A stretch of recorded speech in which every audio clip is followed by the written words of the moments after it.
Yeah. Yeah.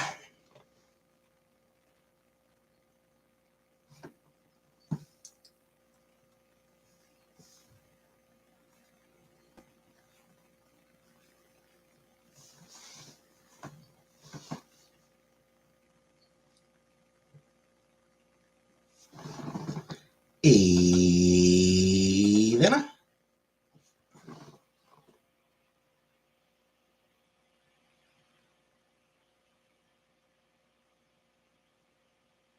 Hey, Brooke. Hey, Rebecca. Watching Shane Dawson's Disney conspiracy video. Hi, other Rebecca.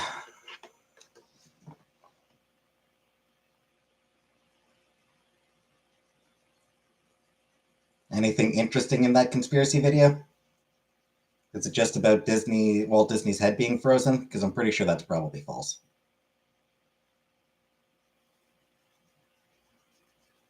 Yeah, you need to mind your own fucking business, Rebecca.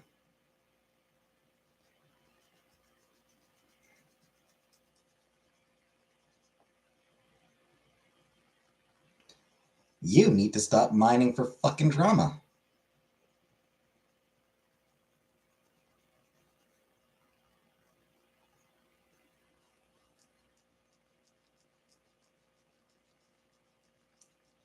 Sorry, good, Rebecca. 30 minutes out, all we've confirmed that there's a trash can every 30 steps.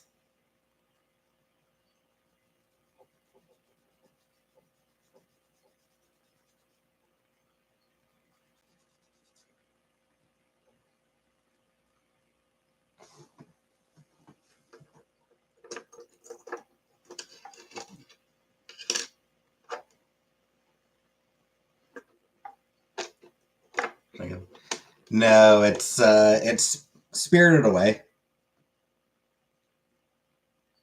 but like the artist is like trying to go for some sort of like realism thing.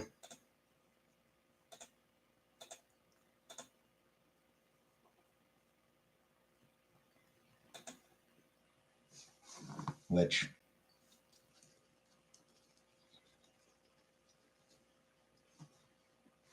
I don't know why.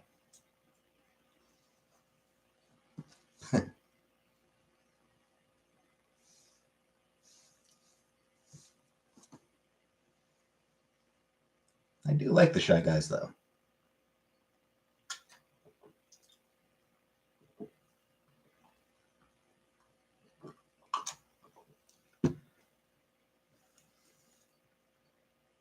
Have the Shy Guys shown up in any of like the mainline Mario games? I haven't played any of the mainline Mario games in a long time. Because like they were in Mario 2, but then and like they're in a lot of like the like Mario Party and shit like that.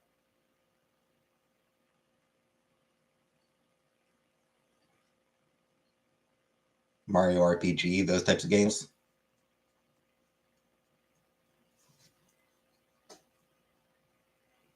I mean, I don't remember them being in like Mario Galaxy, for example.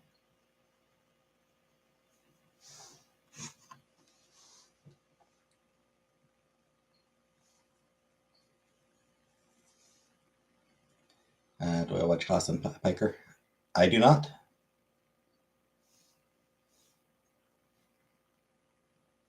Cyclone hit yesterday, but I was in the eye of it. The wind goes the appropriate direction now.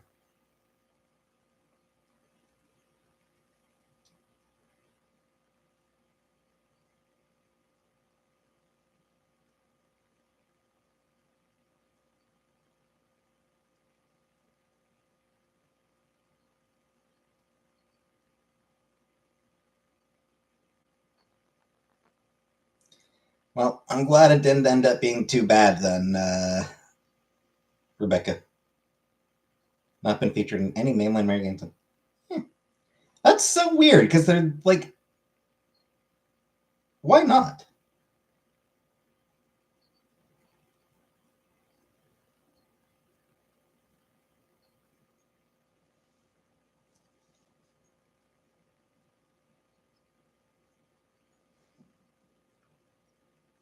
Like Shy Guys, I don't know why they're.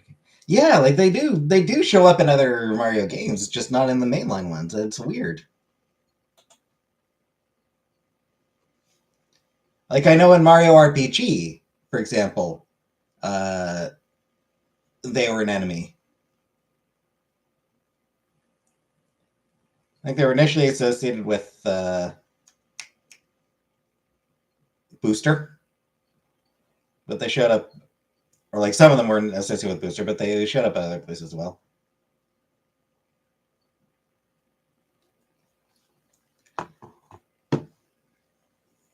The Shy Guys are so cute. Why would Nintendo not use them?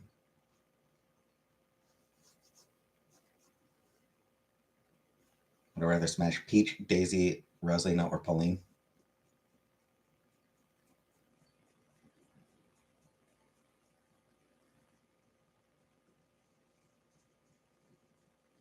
I'm gonna say Peach.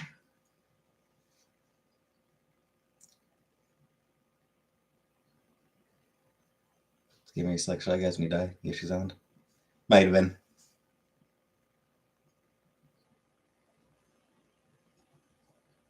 I did play. I do remember playing the original Yoshi's Island. That was a good game, actually. Pauline has Transmask energy. The original Yoshi's Island, that was really good. Baby Mario was fucking annoying. That. Hey, Sam. So goddamn annoying. But otherwise, it was a very fun game.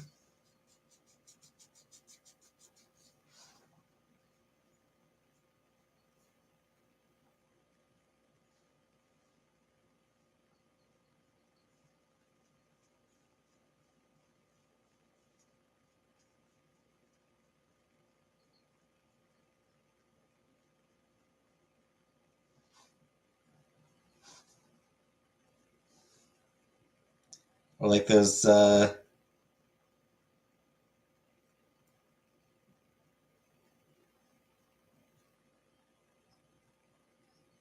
That pollen you could hit that like turned the screen into an acid trip. The like the drunk effect, or the stoned effect.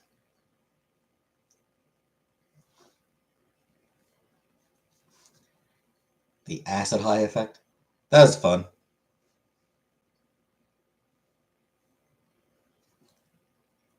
And they used it sparingly enough to keep it from getting annoying.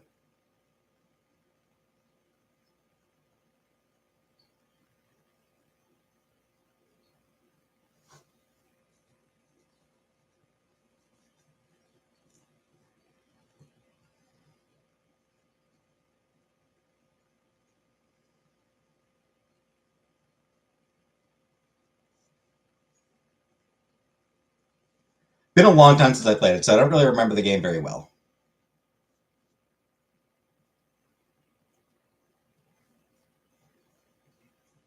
Just a couple things here and there.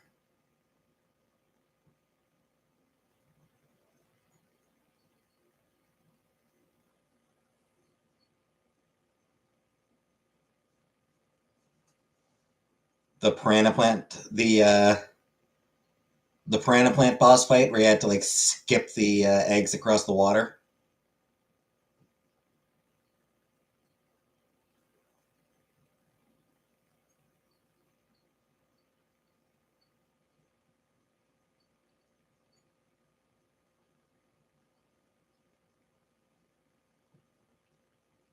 Nighttime scene, dinosaur bone lava hell.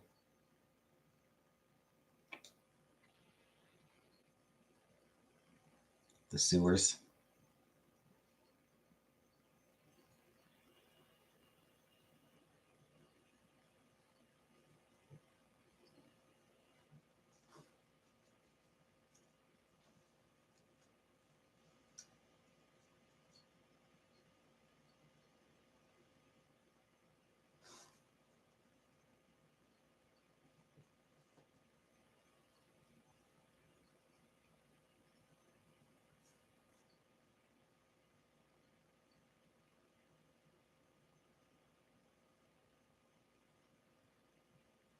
Hey, Killface.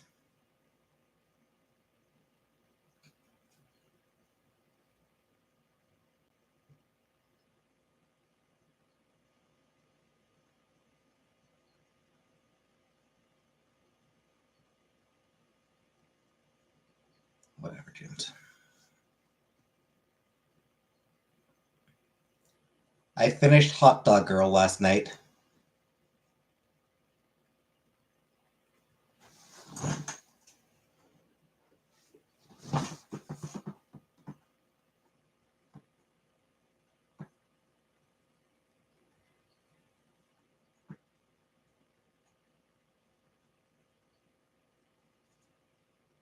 Yeah.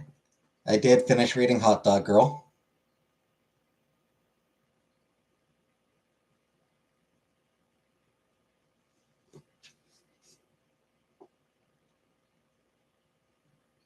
It is very much a YA book, young adult book.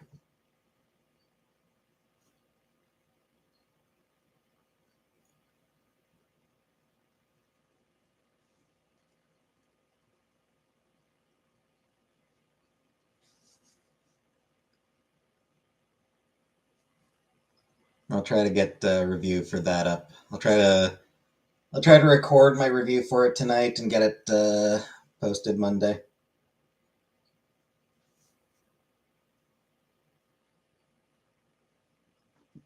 I cannot compare it to The Perks of Being a Wallflower because I've never read Perks of Being a Wallflower.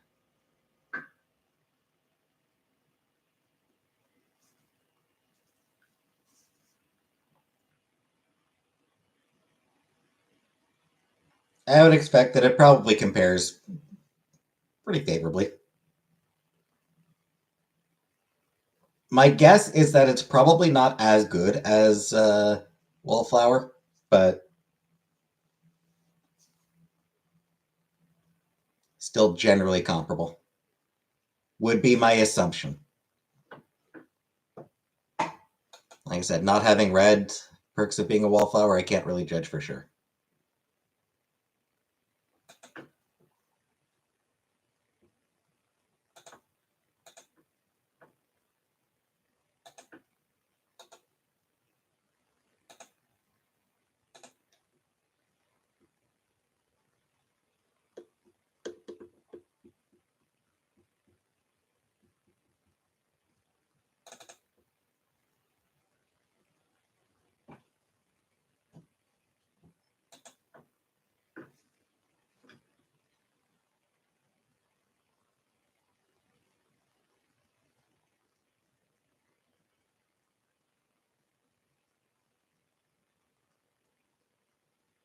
Hey, Buttercup. Hey, Jordan.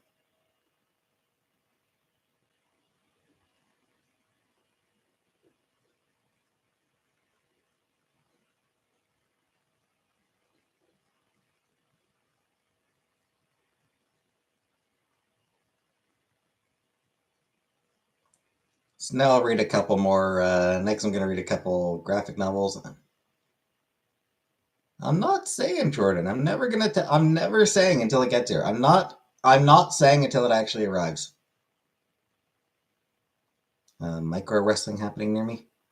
It's people under 5 feet wrestling. Huh. Hey, Mac. Cool.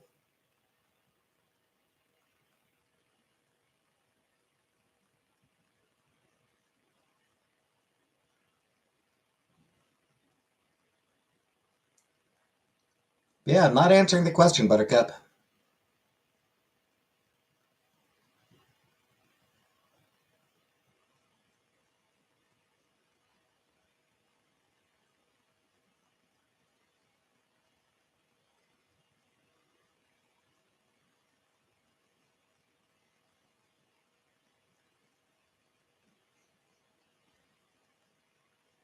The next call did that I packed the other day.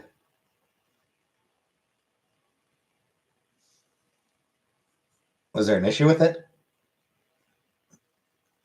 Right. I'm sorry, Jordan. I didn't mean to blame you for Buttercup's actions.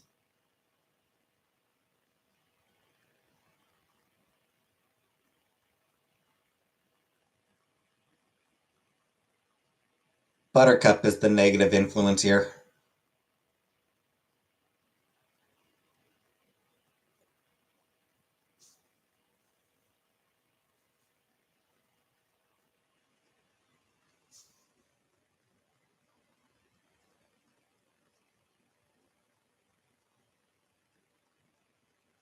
So, Jordan, am I going to need to rush down to the post office before the?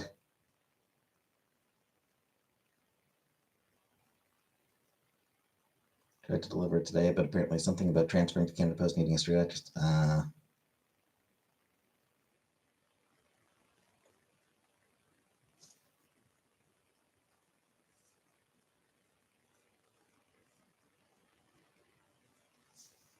Well, that's an inconvenience.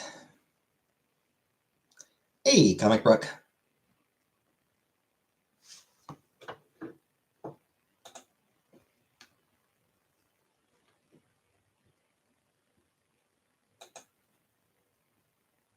Some guy just called you old.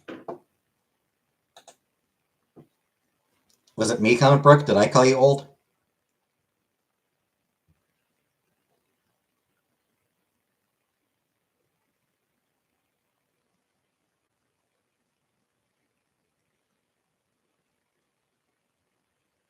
There's another guy. Better than being called late for dinner. Boo! Going to try to deliver it again. I mean, time changes like does it?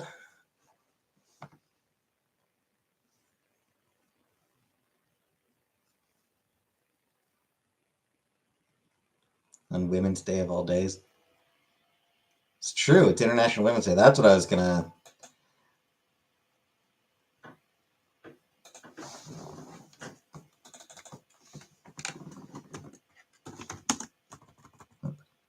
Happy International Women's Day.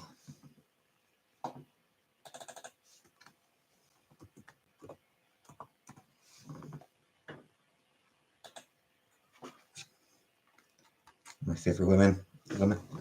Thanks, Vanna.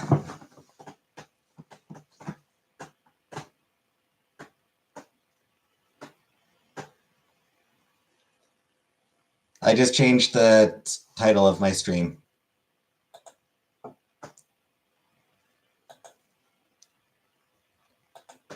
I had planned to, I'm pretty sure I had planned on titling it International Women's Day, or Happy International Women's Day, but then I forgot. I was like, what the hell was I going to call it? What the hell was I going to title this stream? Appreciate the title change. Thank you, Buttercup.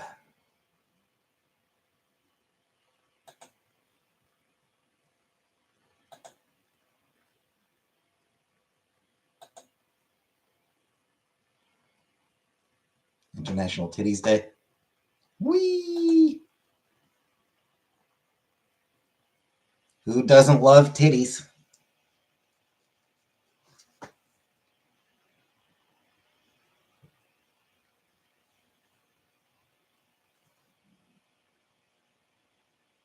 Everybody loves titties.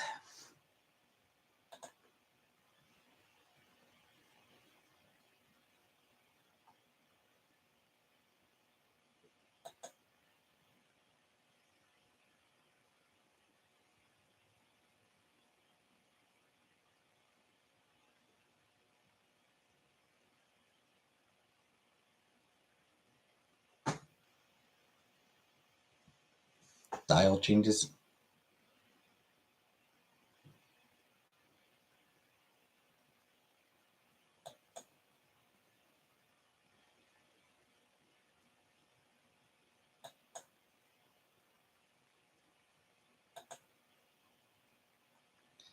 Luckily for me, I don't have anything where I need to manually change the time. I don't have a microwave or a clock or anything like that. Time changes tomorrow. Same thing. I still don't have to worry about manually changing it.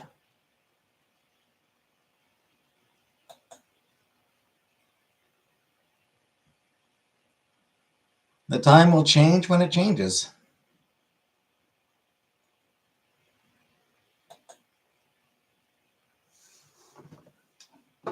I'll be up for it either way. I'll still be awake when it happens.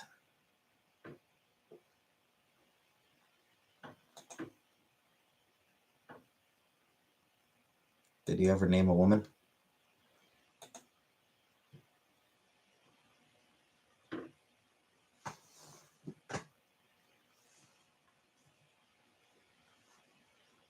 Still struggling to think of one? I know, right? Want a classic Kit Kat clock? It's a cat with moving eyes that shift back and forth. Those things are kind of creepy.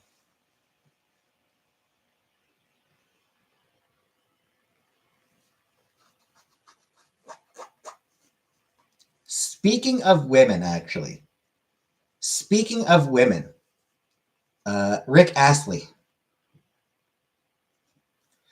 Rick Astley put out an acoustic cover of Pink Pony Club.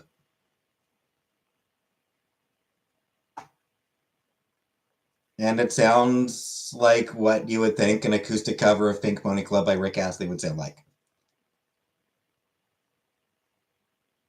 It works. He works it. Man's got a great voice. Yeah, like the dude's got a phenomenal voice.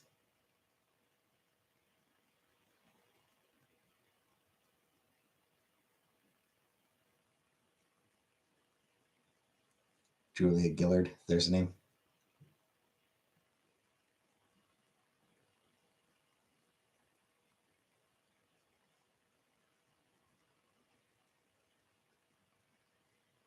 Going to listen now.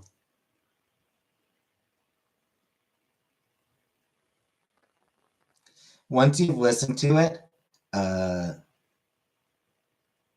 you should also bring up I Don't Want to Be a Magical Girl. Pretty please, I don't want to be a magical girl.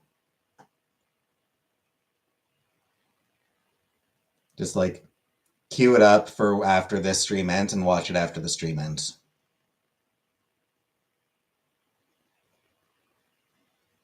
So be able to watch that when you make a Discord.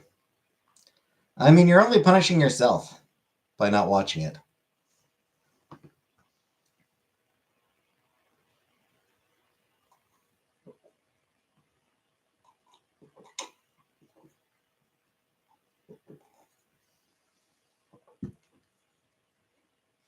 I mean, yourself and phenomenally talented creators.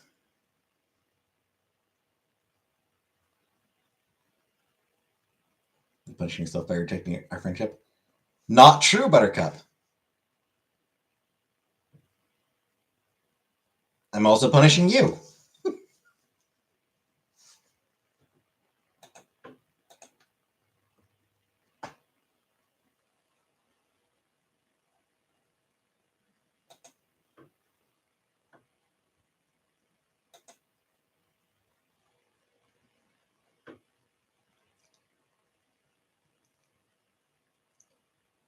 Feminine anonymous. Feminine anonymous. Feminine onomon. There we go. Feminine onomon.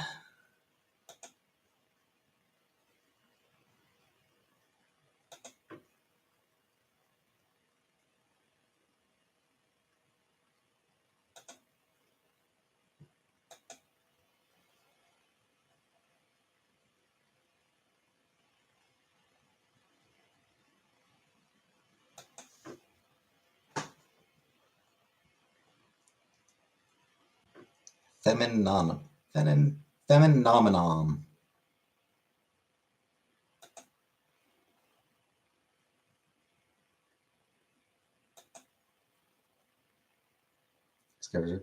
It is.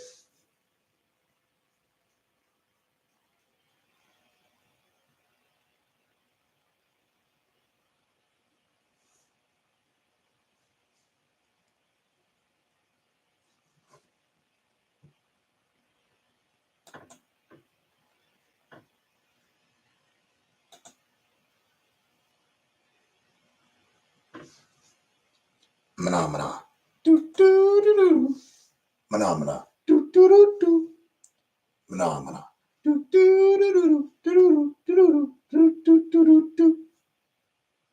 my something better with age chip?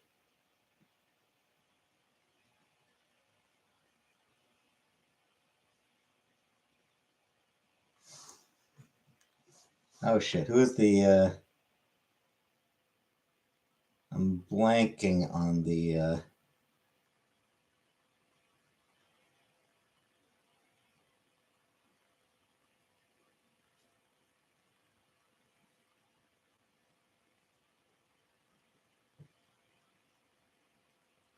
Phenomenon. That's like feminine at the beginning. I know. Phenomenon.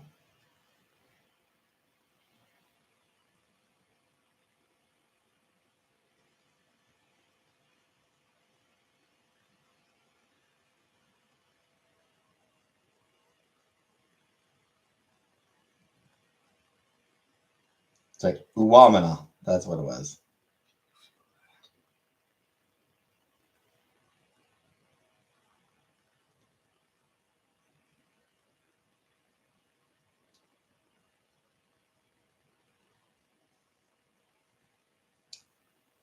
Hey, kinda. One of the Kit Kat clocks has hard eyes. Is that less creepy? Nope, it's not. But yeah, that Phenomena reminded me of DJ Cummerbund mashed up Phenomena with Disturbed. Uwamina.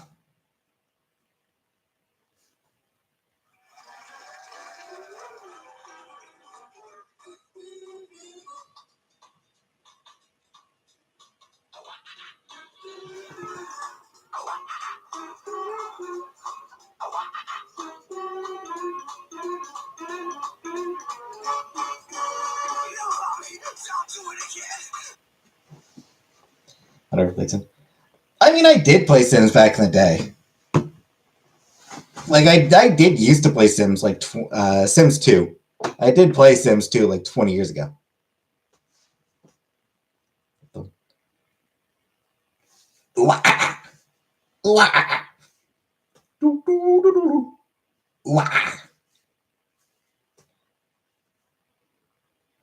Hey, you heard?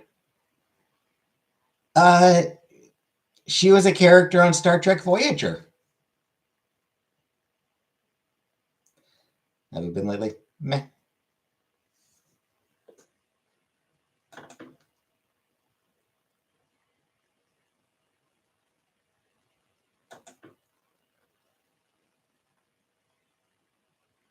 I felt that.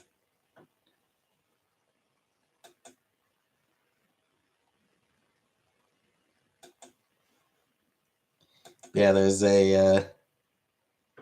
an episode of Star Trek Voyager where they discovered Amelia Earhart and a few other humans on a random planet on the other side of the galaxy.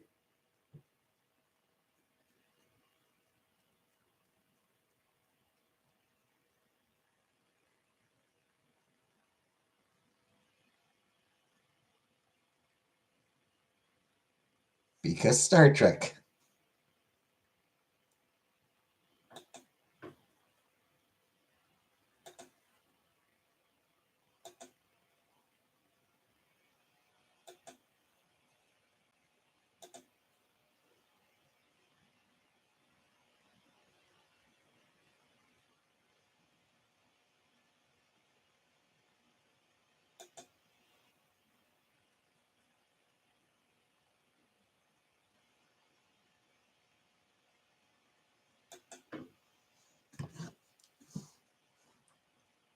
I forget what the most common theory for Amelia Earhart's disappearance was. Any of the Stargate? Never watched Stargate. My mom used to actually like Stargate.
D&D.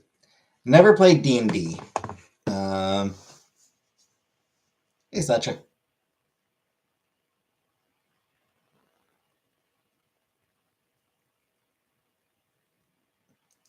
I played a little bit of Vampire the Masquerade. Back in the day.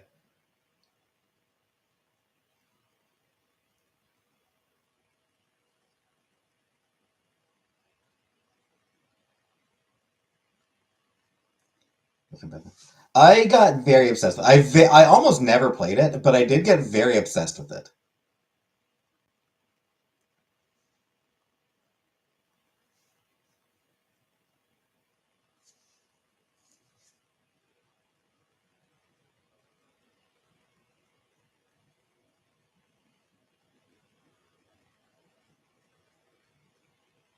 I was listening to music. Listen to Tenterfield Sadler, Peter Allen. EVE Online. Never played that one. One other person knows that.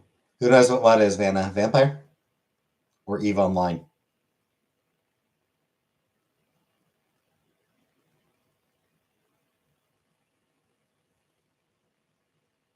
Vampire, I don't know what it is.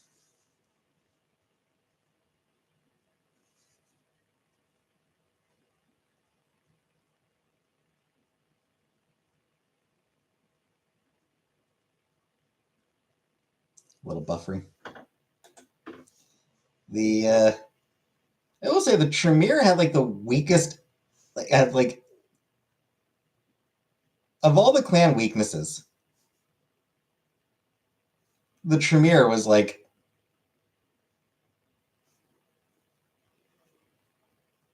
the most half-assed of them all. Like,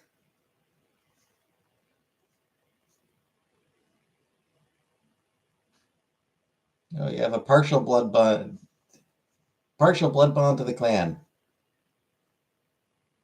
It is something that is unlikely to ever actually come up.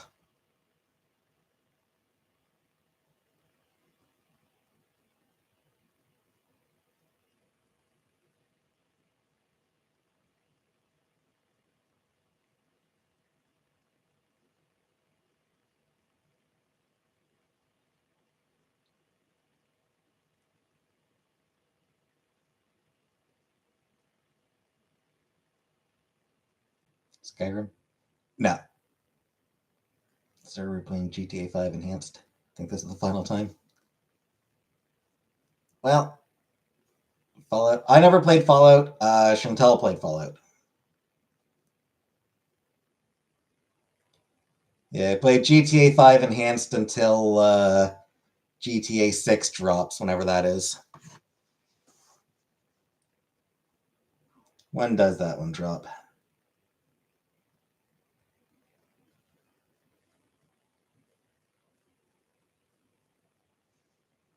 Next year.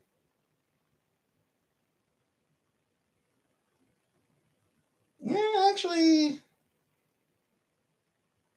it is showing this year, late this year. It is showing either third or fourth quarter of 2025.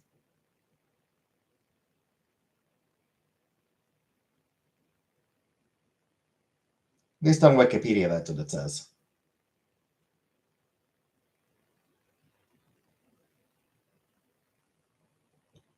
2026 as a fallback plan.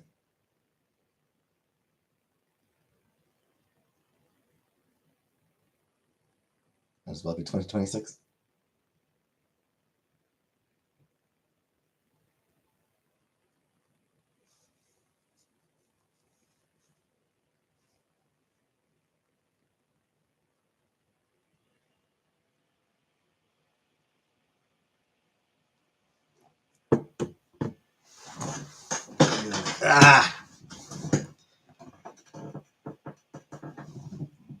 Open worlds aren't really my thing.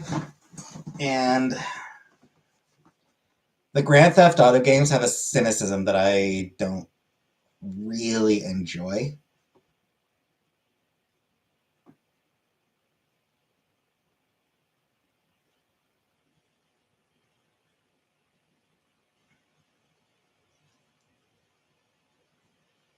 Also, like third-person shooters with not particularly great shooting gameplay, frankly. And driving, like God, driving? No, I fucking hate driving in video games. Open worlds are gonna have good lore, most like this. I mean, it's not that. The problem for me is that there's just so much to do.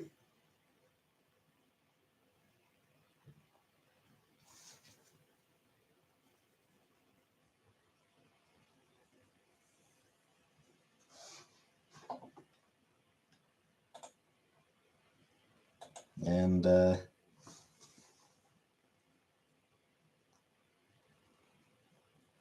track off Mayhem. I haven't listened to Mayhem. And then yeah, like I said, the Grand Theft Auto games do have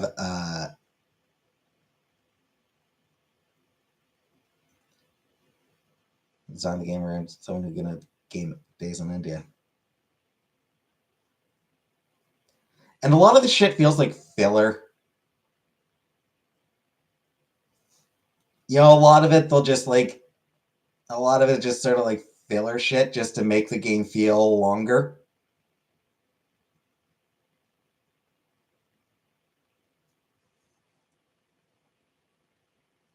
You know, fetch quests are like a million different completely identical side quests. A lot of open world games do that sort of thing.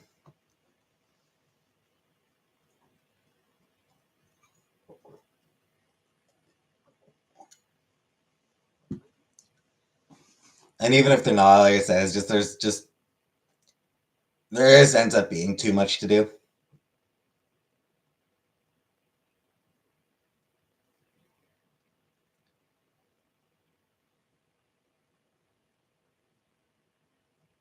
And it was something like GTA. It's all either driving or shooting. Cyberpunk let her decide shit. I did actually play Cyberpunk. Didn't actually end up finishing it, but I did play most of it through. I used mods to make it vastly easier on myself.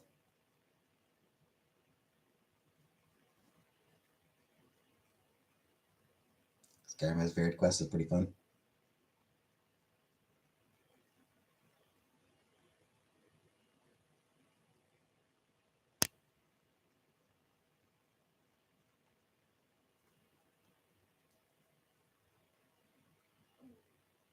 I used one mod that lets you buy points, buy stat points, and just use money to, and just lets you use money to rank yourself up.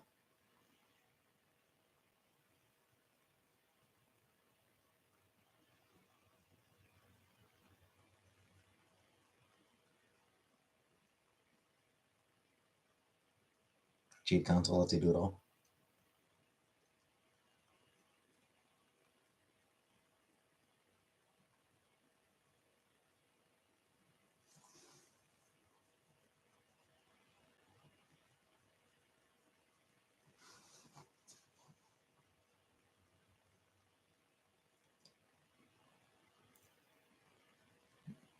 And I've almost completed my playthrough of the Mass Effect trilogy with mods.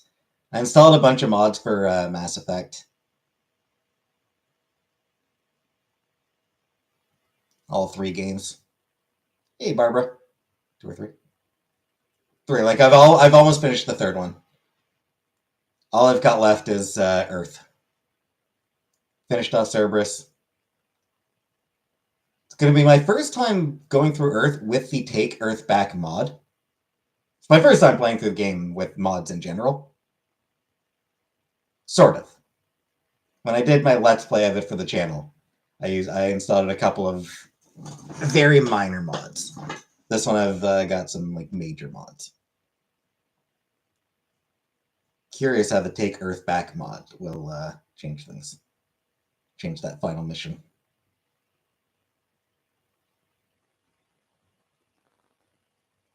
You want to know how you can play games of the month? Modifications, not moderators, Buttercup. Different kind of mods.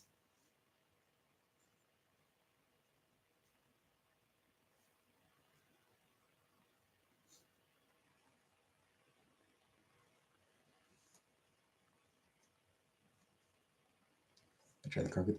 No. Of course I didn't. I couldn't betray the Krogans. I couldn't betray Rex. How am I going to betray Rex? My buddy. He's my buddy. My bro. Rex is my bro.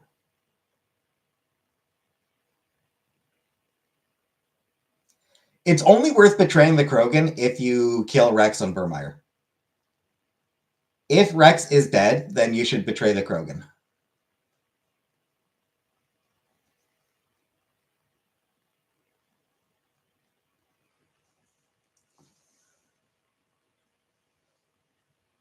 If Rex is alive, no.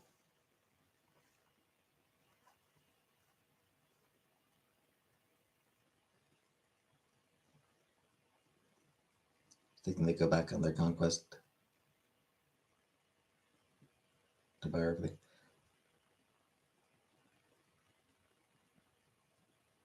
I mean, I figure Rex and Eve wouldn't. Really contemplating which candy I want this week. Good question. Good question.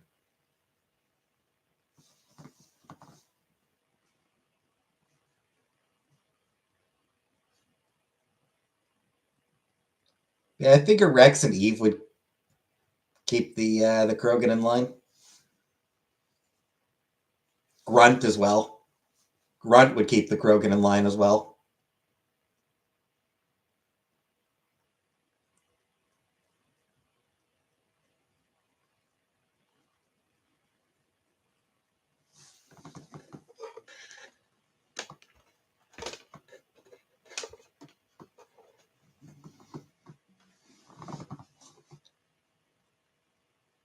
I don't take any chances. I'm too good a person. I have done a Renegade playthrough before where I betrayed the Krogan, and I felt shitty about it.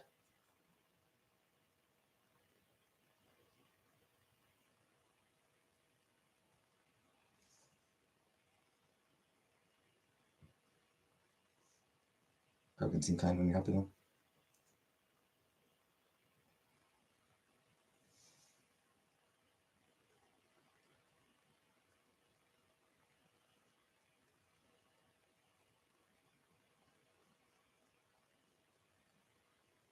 Is that a little orange typewriter?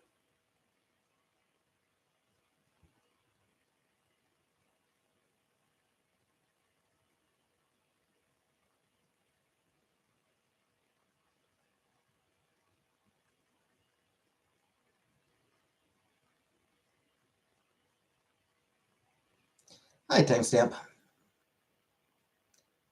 So I figure tonight I'll finish up my playthrough of 3.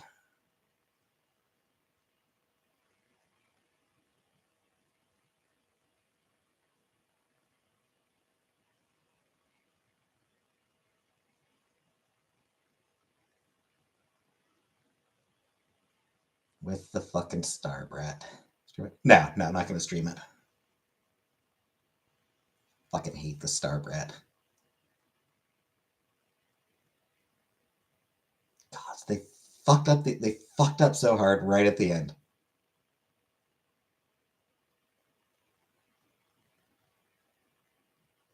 That's the game streams. Every Thursday. I stream every Thursday.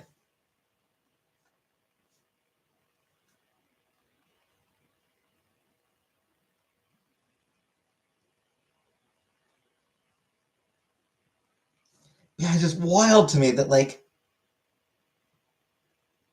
BioWare got to the finish line. They're like,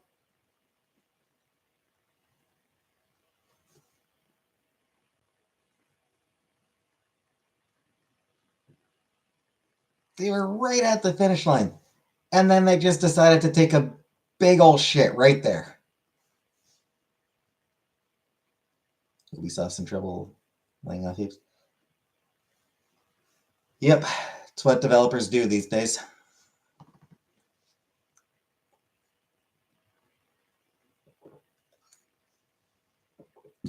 I wish more game developers took lessons from Nintendo.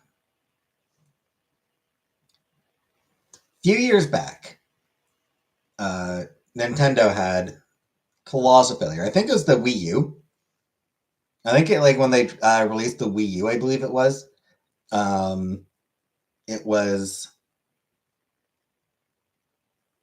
very much very much sort of undersold. They did sort of lose money on it.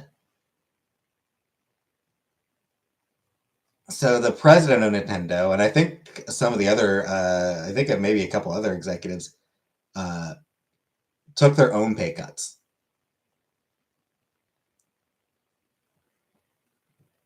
Lexi Love or Anya Nerve. I have no idea who either of those people are. But yeah, I think it was after the release of the Wii U. They sort of lost some money, so president of Nintendo and I think a couple other executives, top high-level executives, took pay cuts in order to keep all their employees, in order to avoid laying off employees.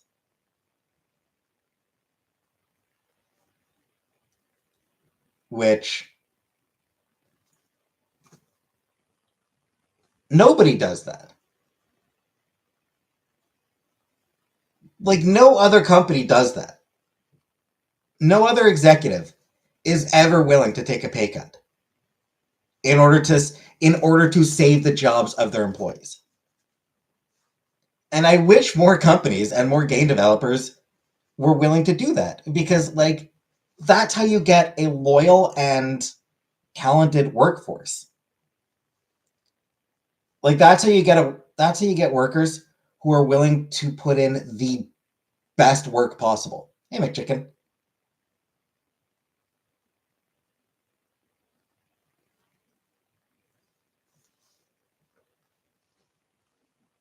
Nintendo is loyal to their employees, so their employees are loyal to them, and it meant that they preserved a lot of immensely talented people.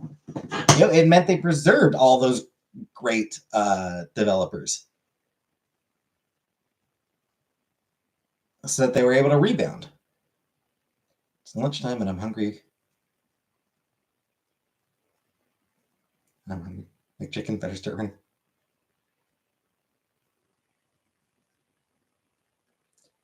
But these days, the standard approach these days is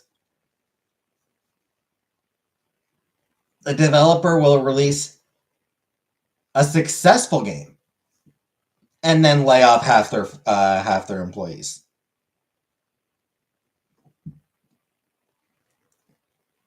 That's become the norm, even when a game is successful. Okay, we don't need any of you people anymore. You can go now.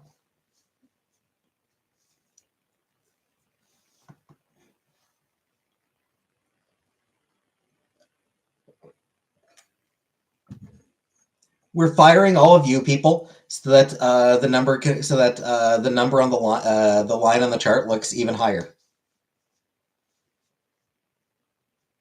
GTA 5 made billions, and they, especially because they kept fucking releasing it.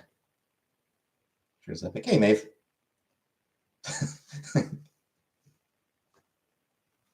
How many fucking times has GTA 5 been released? Jesus Christ, dude. So the higher ups are telling them what to develop. Developers still winning the devs, yep.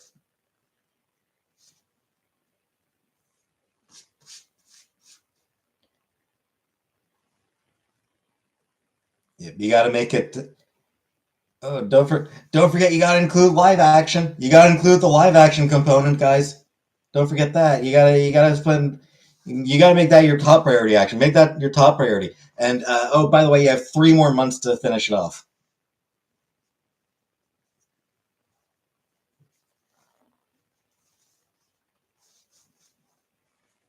The number crunchers are fucking assholes.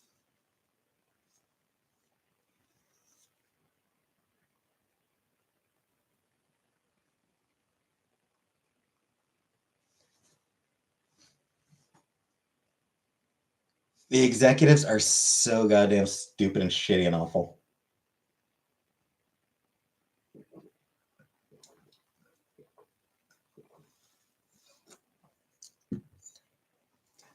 Like as far as deadlines go, I sort of get it. The game needs to be released eventually. Like having a game in perpetual development is a money sink.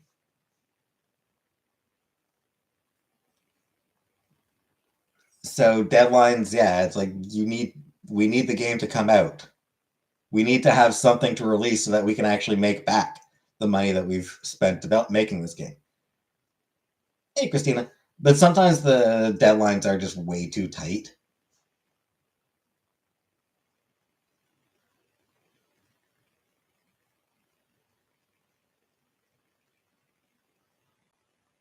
Like there's a lot of games that would benefit from an extra 6 months or a year.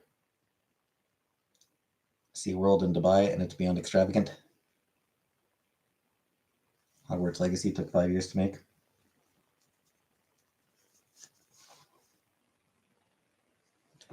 Yeah, I think the original Mass Effect took like 3, 4, 5 years. And then the sequels both came out pretty quickly, just a couple years between each. As long as it's at least realistic of a deadline, it's fine. So these guys are like asking for impossibility. Yeah. In some cases, it is also the case where like the developers are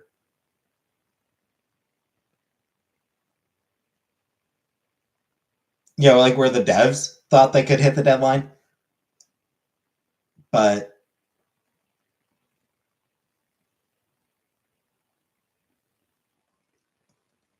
in some cases, they just can't fuck up. It happens.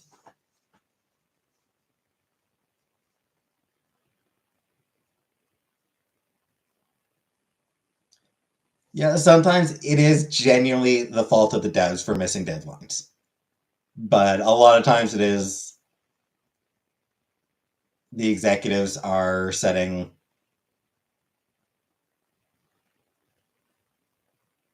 unrealistic deadlines.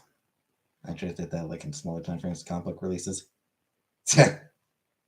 Holy fucking shit, is that fucking ever a fucking thing?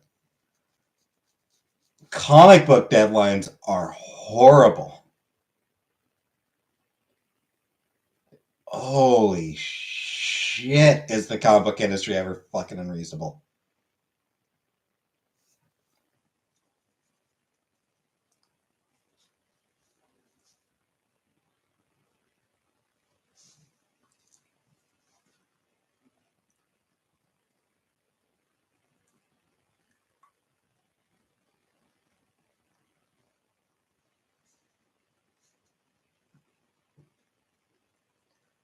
But so I took a dive on that game last 6.9.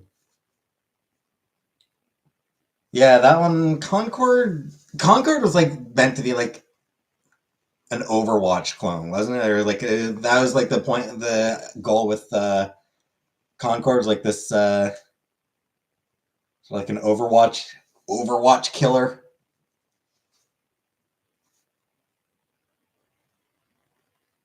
Even the devs didn't know.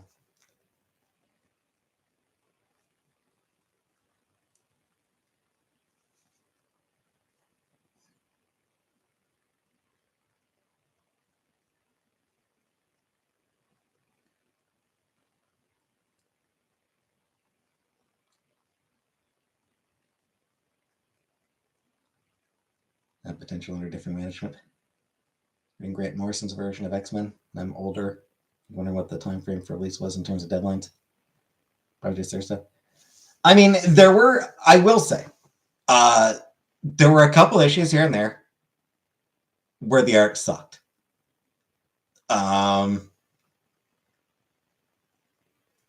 Like it, for the most part, Frank Quitely's a great artist. You know, he did great work on Morrison's New X-Men. You know, people like there are people who dislike Frank Quitely's style, and I mean, fair enough. Art is subjective, but Quitely's work, for the most part, was really good. But there are a couple issues here and there where the art is legitimately bad, and like from artists who can do better.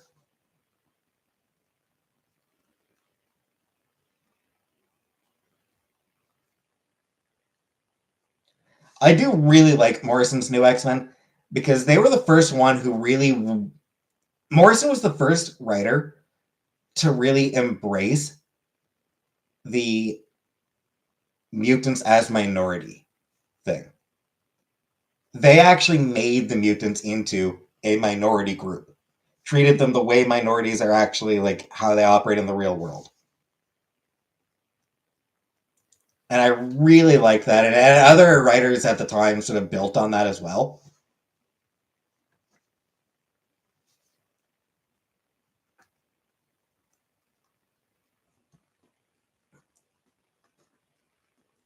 There's also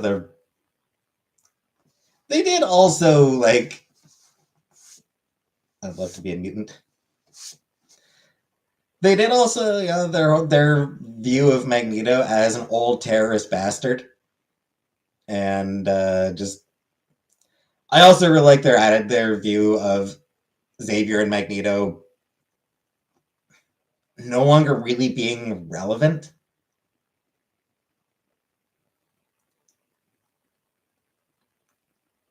Sadly, it's Cape Comics. Nothing is allowed to ever really change.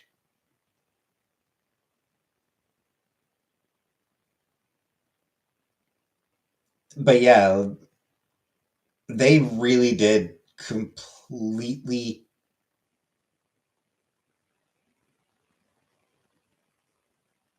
reinvent the X-Men. They revolutionized the X-Men in a way that hadn't been done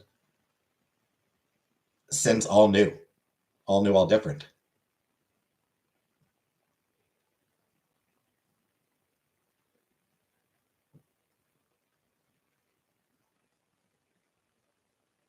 You know, Claremont, you know, very much defined the X-Men.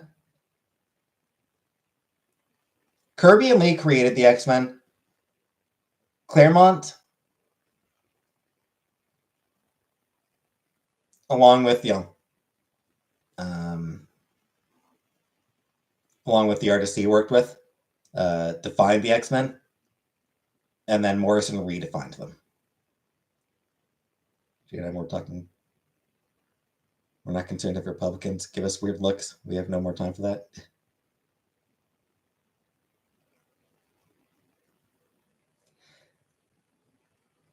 Morrison's Emma was so good.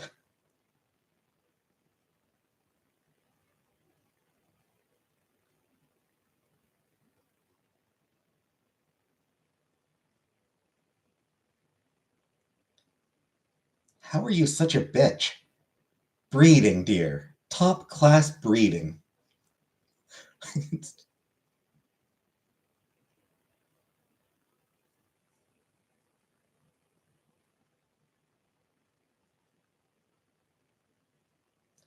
I want now and laters.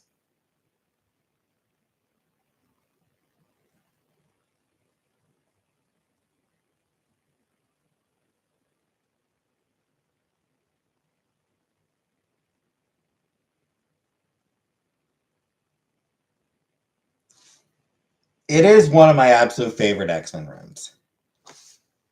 Yeah. I forget if Grant Morrison is controversial as a person. I don't think they are.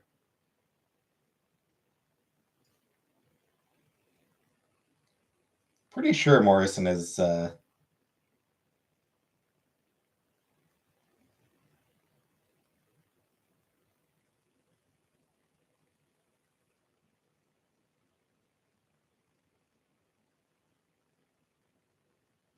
Hey, sweet Caroline.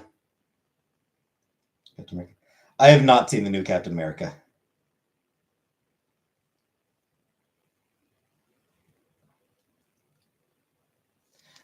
Morrison. I haven't watched any Marvel stuff since the last Spider-Man movie. It wasn't long after the last Spider-Man movie came out that I started a boycott of Disney. I don't want to give Disney any more of my money. So I don't fuck with anything under the Disney umbrella.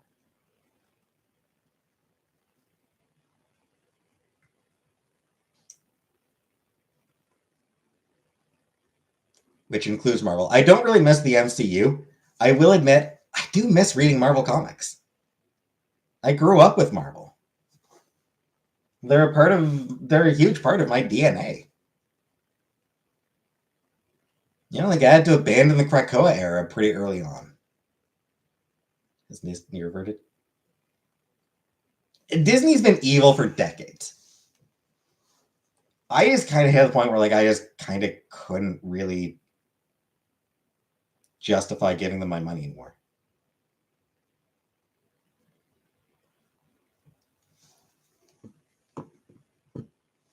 One of my big issues with Disney is their attempt at monopolization. I'm really not comfortable with how much shit they own. I would honestly like to see Disney broken up. You messed Star Wars up?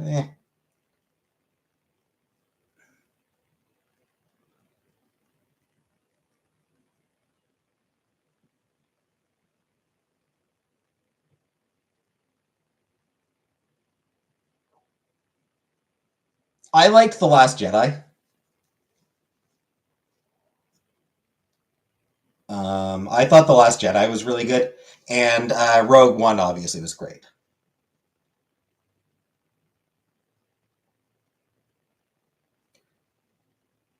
Yeah, I'm very much a Trekkie, lifelong Trekkie. Some of my earliest memories involve Star Trek. The issue with the Star Wars sequels is that J.J. Abrams is a very talented cinematographer. He's just not a great storyteller.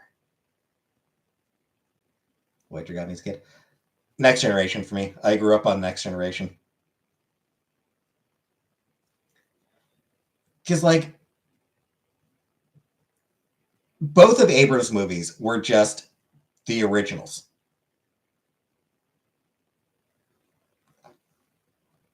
You know, Force Returns was just... Or Force Awakens. The Force Awakens was just A New Hope. And Rise of Skywalker was Return of the Jedi. Do you think $25 for 38 ounces of candy is fair? It's got the rare now and laters. Do you consider that 3 different flavors?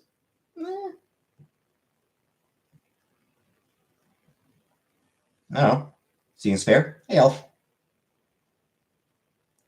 And neither of Abrams' movies really had anything particularly interesting to say. Last Jedi at least did have some really interesting stuff to say. How do we get traffic? I have no idea, Elf.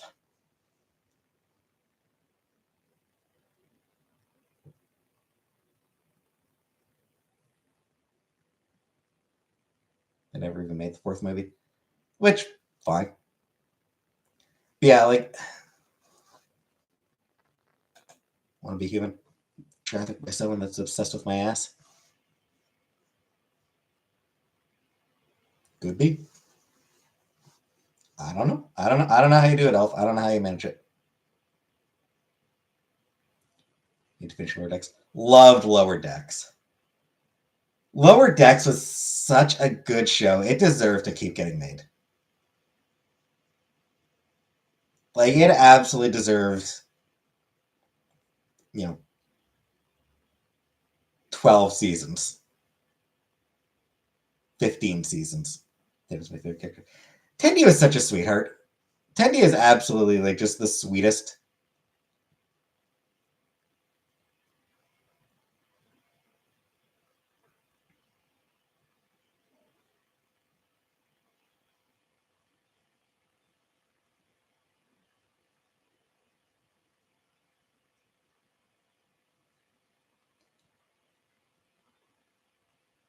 Yeah.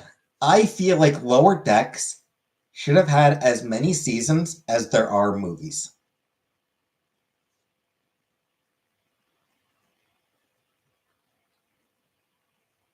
Because each season of Lower Decks had a poster that was a parody of movie poster. It's not great. Cheaper to do cartoons because TV. Um, Cartoons aren't cheap. Cartoons actually are very expensive to make. Yeah, the Section 31 movie was really not great. Um, it had a couple entertaining moments here and there, but a lot of it was pretty by the book, by the numbers. Like, a lot of it was kind of by the numbers. Um,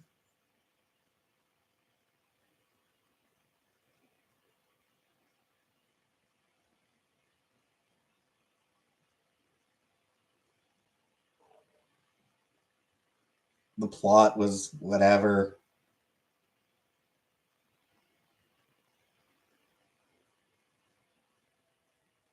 I don't know, like,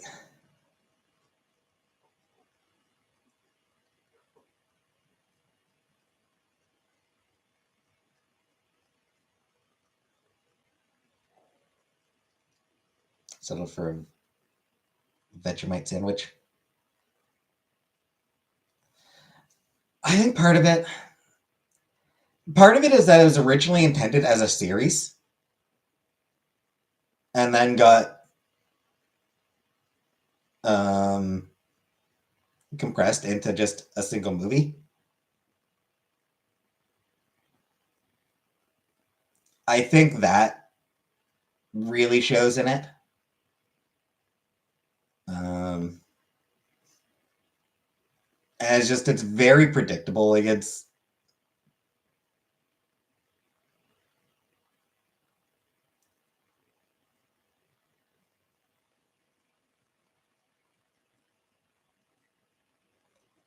book versus movie compression, kinda.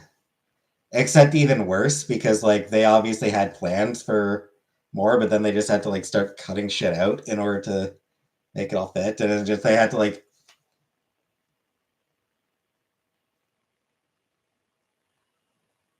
rather than being able to spend an entire season having the characters get to know each other and develop their relationships and all that, it has to happen over the course of 2 hours.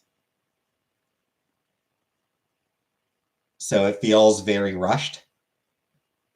All the character development feels like it comes very, very quickly. And characters don't.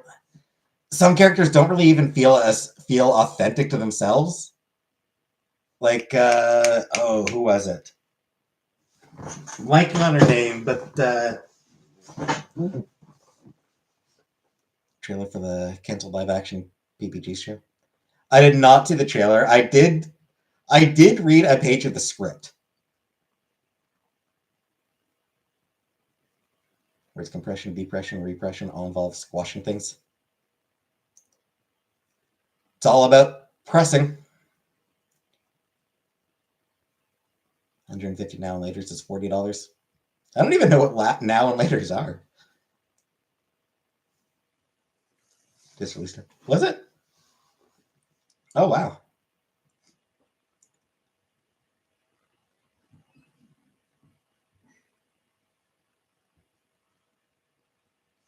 Live action Powerpuff Girl, huh?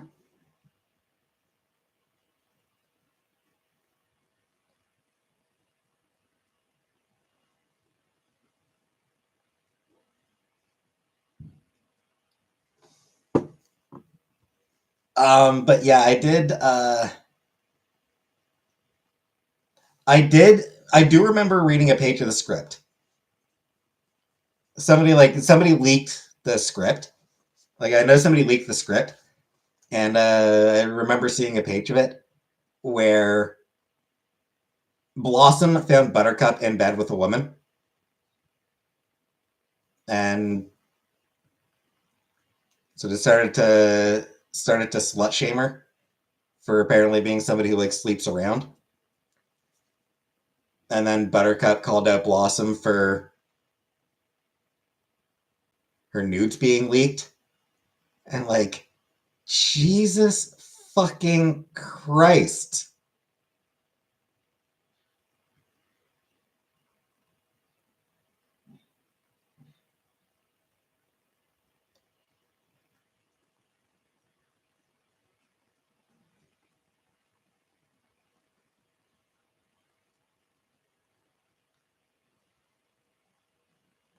Like the Velma animation. My feeling, I haven't watched Velma. My feeling on it is that if they had not tried to, like, if they had made it just its own thing, if they had not called it Velma, if it hadn't been about Velma, if it had been about, you know,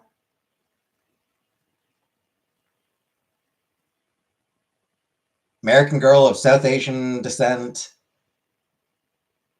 getting into weird mysteries, like getting involved in some weird mystery,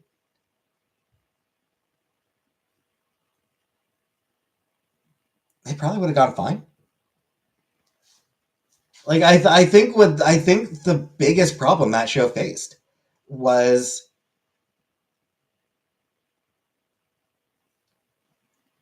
making it Scooby Doo.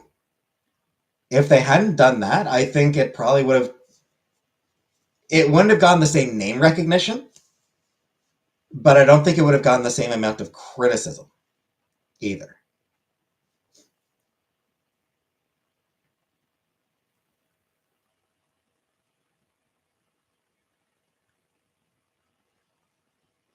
Hard to say whether it would have been as successful or not, but clicking with the humor. So stupid that it was good to me. I mean, that happens. Like, I mean, that sometimes a joke is just so stupid that you love it. Like, I've been there where it's like, this is so stupid. Why is this the funniest thing I've ever seen? But, like, but yeah, I think, like,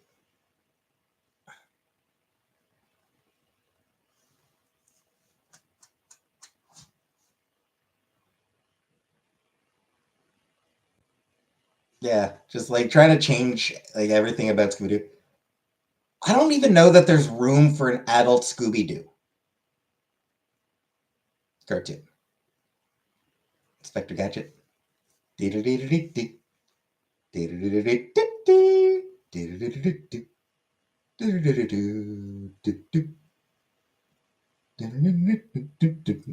Gadget. Inspector Gadget. Alphabet would be creative and make something new. Yeah,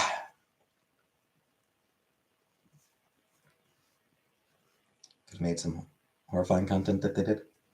Yeah. Oh, I loved Inspector Gadget as a kid.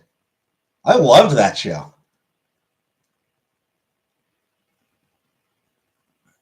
Yeah, Buttercup, the issue is that new is risky.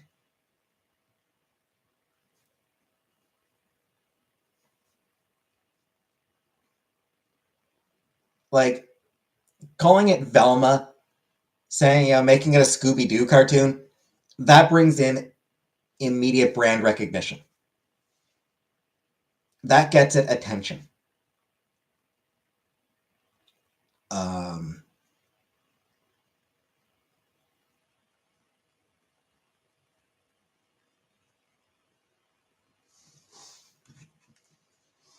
if they'd named it after Who was the lady who made that show? I don't even remember her name. I'm blanking on her.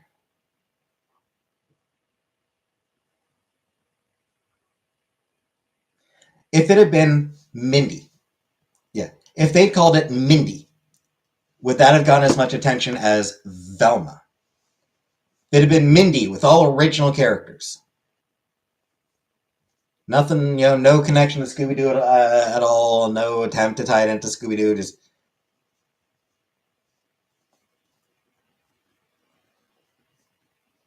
cartoon, horror, mystery, comedy called Mindy. Would that have gotten as much attention?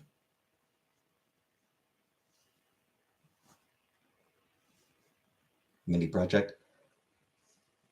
Yeah, which as I recall, ended up getting fairly middling reception. I mean, yeah, I know. It's like Mindy. I know Mindy Kaling is successful. Mindy Kaling is reasonably well known. That's why That's why she was able to get a cartoon made. Mork and Mindy, yeah. But would as many people tune in to Mindy as they would to Velma?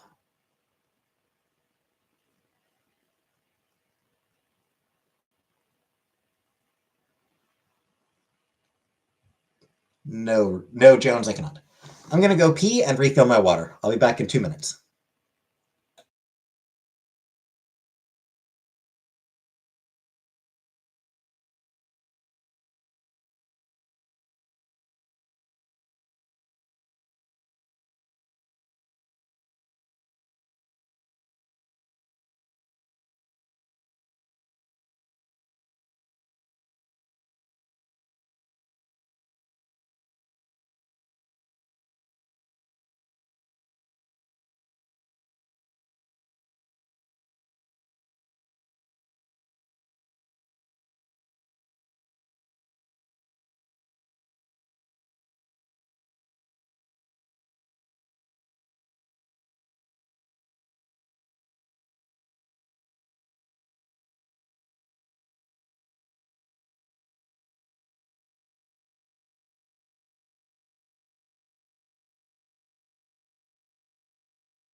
Um, Hiding in a yellow wrapper as we speak.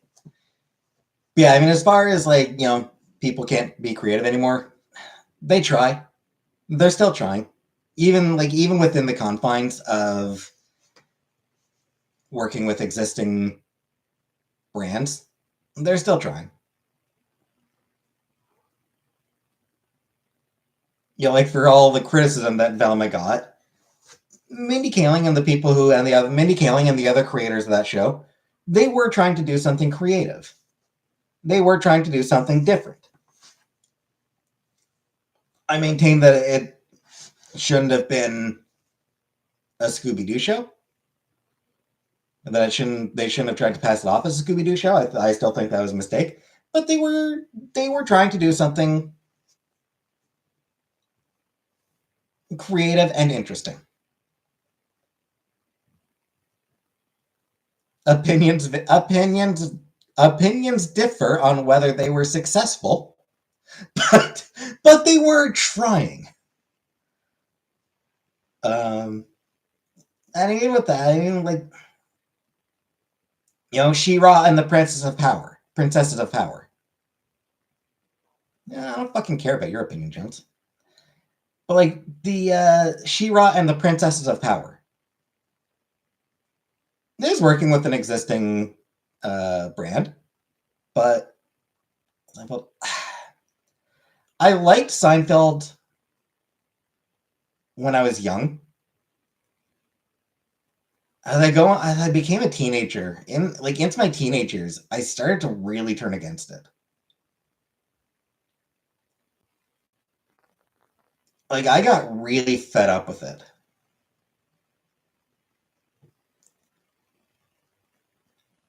Because again, it's one of those issues where every character is unsympathetic.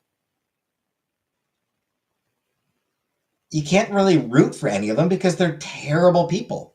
And I don't really enjoy watching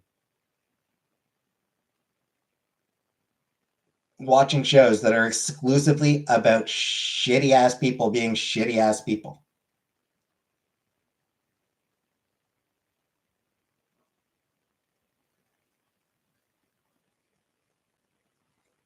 It's just not something that I enjoy. Also, the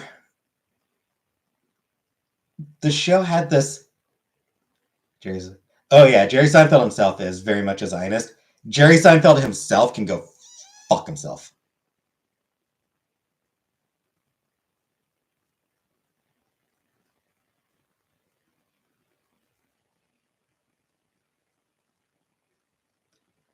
He is paid to pretend to shoot Palestinians. Zionist. Long-winded racist tangent at a comedy club. Yep.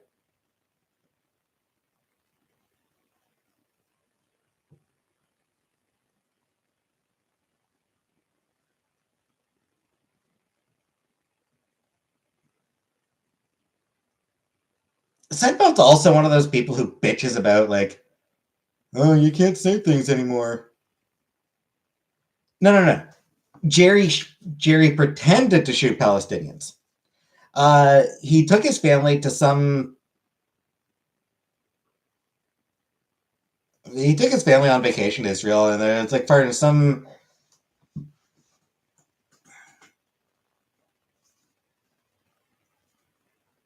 activity there where they like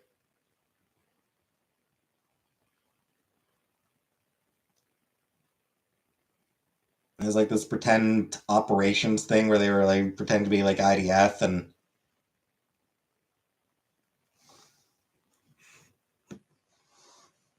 oh, sorry for George. Nothing ever went his way despite all the despicable actions.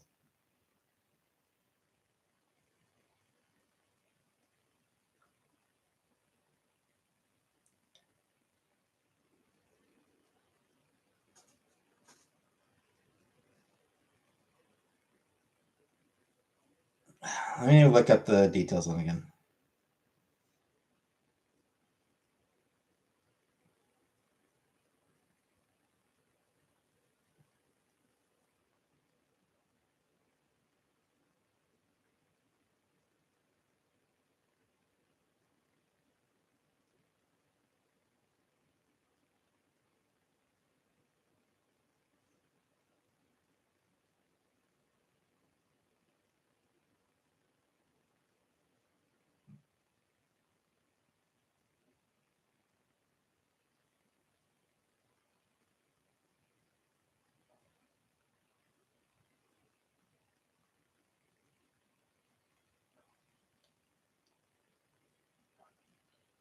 I'm trying to remember. I don't remember what the. I'm trying to think of what the.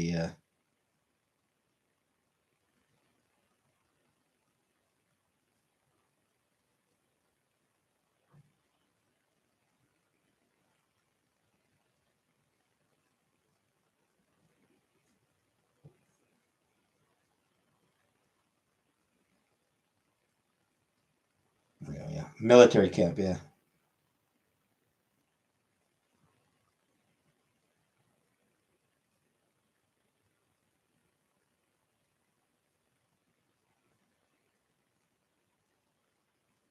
So yeah, Jerry Seinfeld took his family to a West Bank anti-terrorism camp.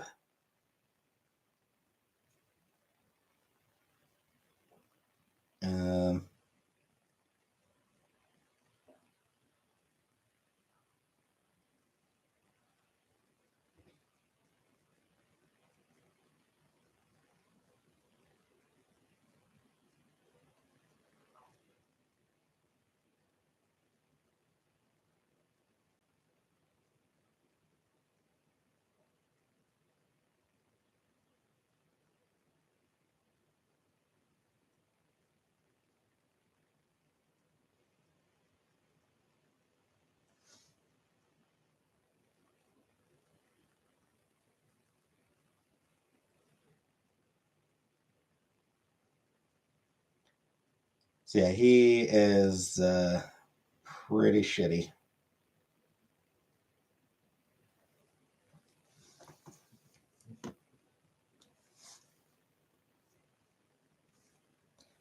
And he's one of those people who bitches about can't make jokes about anything anymore. Hey, Jenna.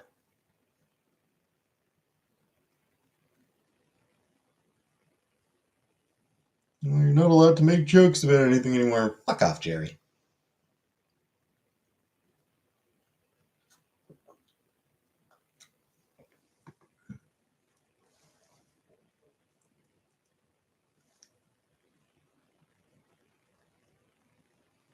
The most controversial joke he ever did was about fucking airline peanuts anyway.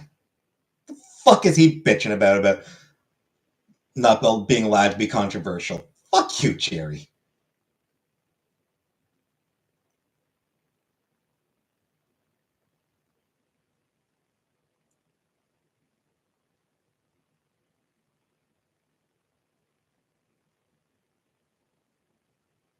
What is the deal with you being a fucking bitch, Jerry Seinfeld? Love Norm Macdonald's comedy. Seems like Jerry can't handle criticism. I don't think he can.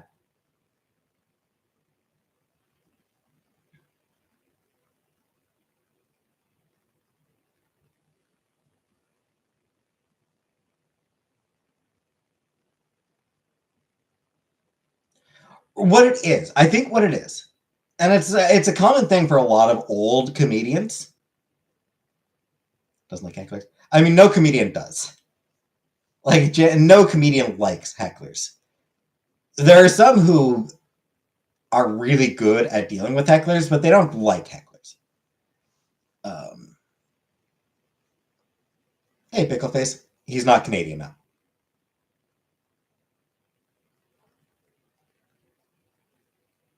Regular size of now and later's for $8. Flavor expansion pack was a different texture. Aw. But yeah, Jerry Seinfeld, like a lot of older comedians, hates the fact that tastes change. Didn't he date a minor? Yep. Yep, he did. He dated a high schooler.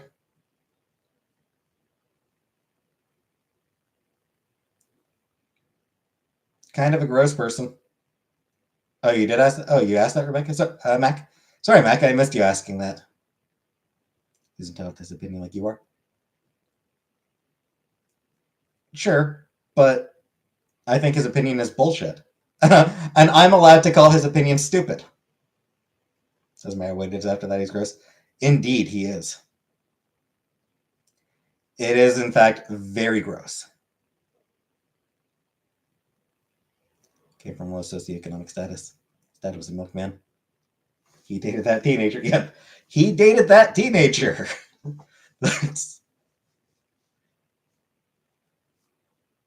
That I feel like any discussion, I honestly kind of feel like any discussion of Jerry Seinfeld should include that phrase.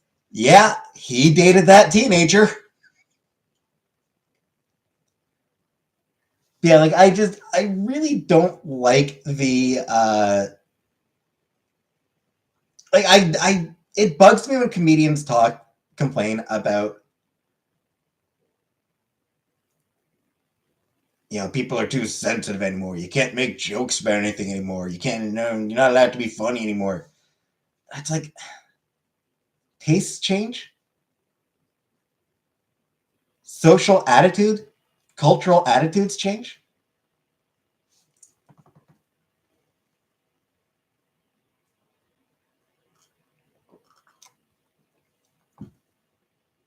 And a lot of time that's a good thing. Like a lot of the time it is a good thing that those attitudes change. Because hey, making fun of people for being gay is a shitty thing to do. It used to be very common back in the 80s. Now, if a comedian goes out there and starts making gay jokes, still be popular with the alt-right, but everyone else is going to think he's an asshole. All the big comedians right now. No, they're not. No, there's plenty of massive comedians who are absolutely in favor of the woke. Leonardo DiCaprio, yeah. DiCaprio is also pretty skeevy. Consistently dating people who are super young.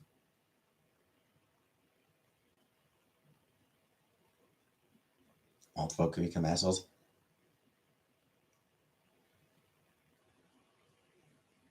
Woke eco stuff I don't agree with, basically.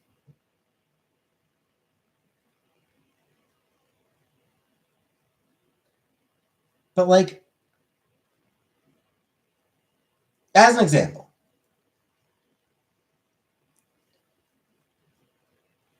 a very common form of joke for a long time, one of the most common kinds of jokes was, I hate my wife. Dudes going out there and talking about how much they hate their wives. That used to be fucking everywhere. That used to be like 70% of comedy.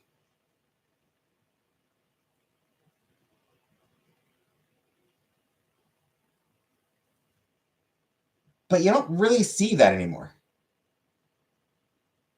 Like, it's not as common these days. Because, like, cultural attitudes shifted. More and more people think that, loving your wife is a good thing to do. There's a lot of people are. Hey, Uncle Buck. Thank you.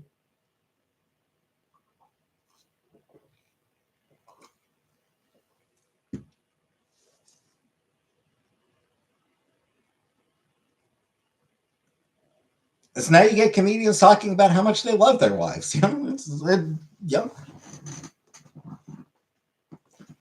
The attitudes around those kinds of jokes changed. Now, part of that is because those jokes became just so overdone that people got fed up with them. Like, I think part of it is the fact that those jokes were just so massively overdone that they became a cliche, and just people were like, oh, yay, another I hate my wife routine. Haven't heard that in the last 30 fucking seconds. Been here, but I was on the phone with my aunt. I hope your aunt is doing well, Uncle Buck. But also, I mean, just,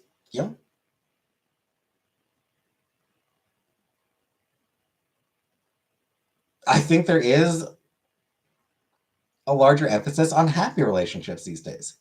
So, I mean, people are less entertained, less inclined to be entertained by I hate my wife routines.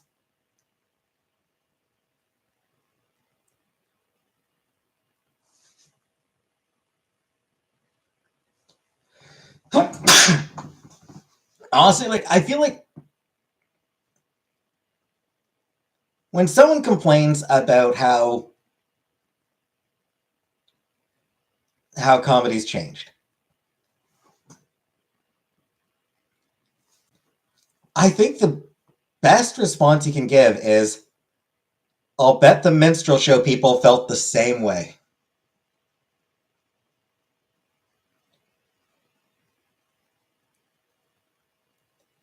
The guys who did minstrel shows, who did blackface and minstrel shows, they probably bitched when those went out of style as well.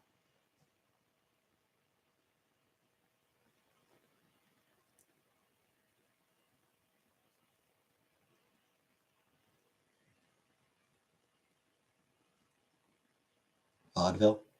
Not necessarily vaudeville. I mean, vaudeville, yes, because I mean, like, a lot of vaudeville stuff went out of style.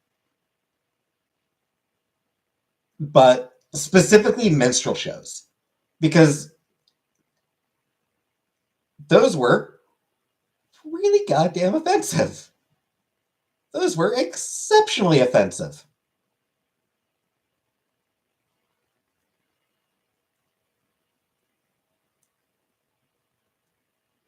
So, I mean, you do still actually see vaudeville style acts now and then. Most people just want ancient Rome's Colosseum back, is what I came to the conclusion of. I mean, kinda, yeah.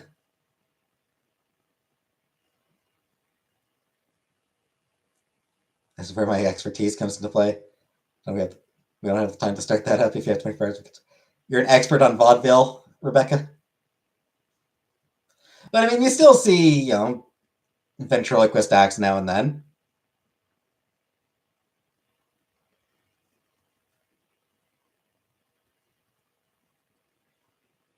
You still get the occasional,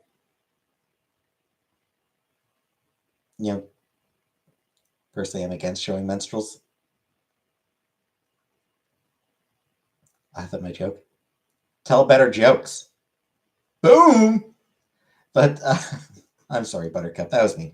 I'm sorry. That was mean of me, Buttercup. But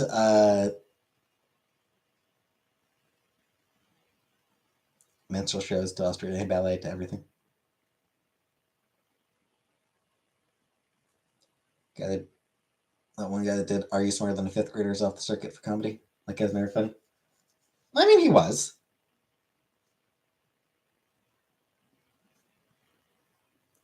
That You Might Be a Redneck routine. It was a really popular routine. Foxworthy, yeah. Jeff Foxworthy. That You Might Be a Redneck routine was incredibly popular. He was a very popular comedian.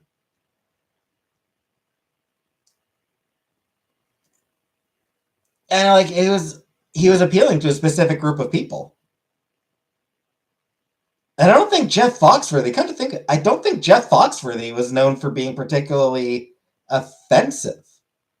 I don't think he was out there doing any jokes that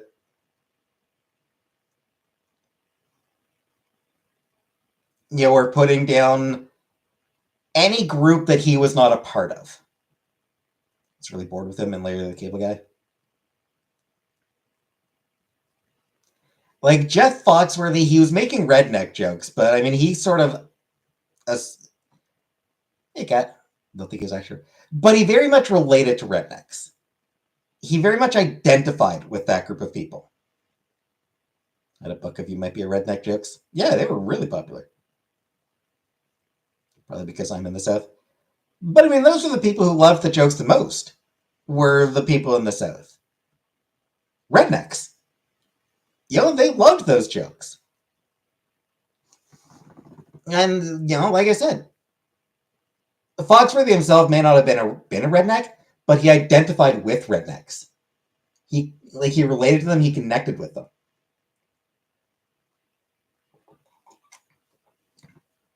He was including himself in those jokes, and that I think is key. That is something that a lot of older comedians who complain about how you can't joke about things anymore. It's what they don't get.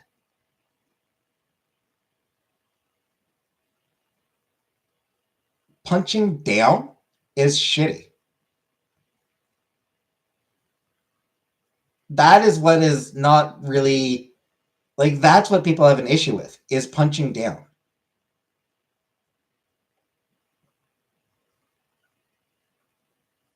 Jeff Foxworthy wasn't punching down.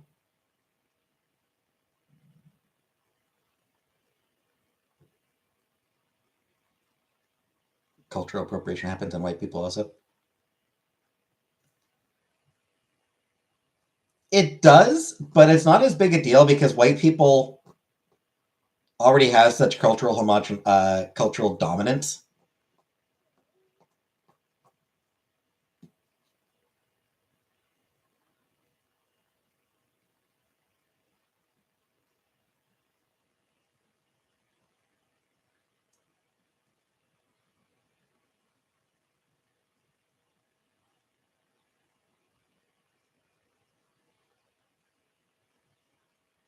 Also, there is no real white culture. What white culture is not really a thing.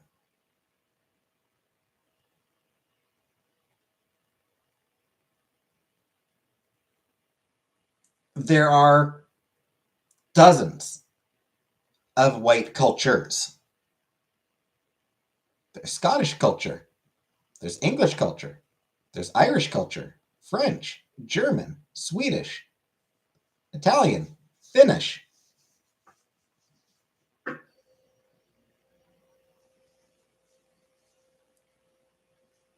We aren't all gay, hating Bible thumpers. You explain what say? We're all English Irish. Not everyone. I'm not English or Irish. I'm Scottish.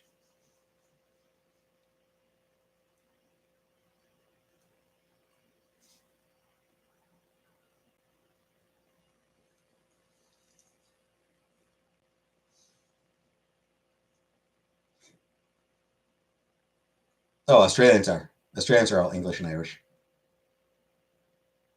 I mean, aside from the Aboriginals, the Aborigines are neither. Came from convicts. If I'm white and American as a punching to make another culture of white people a joke. I mean, probably not, frankly.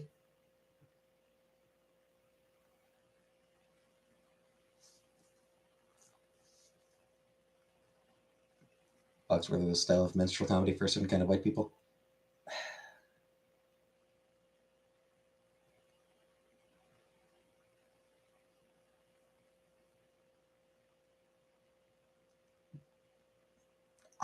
I see where you're coming from. I don't think I agree.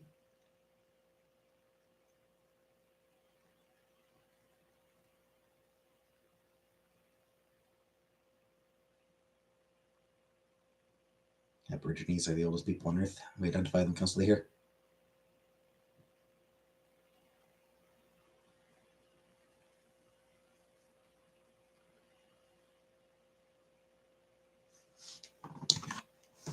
Because again, like I said, Jeff Foxworthy himself is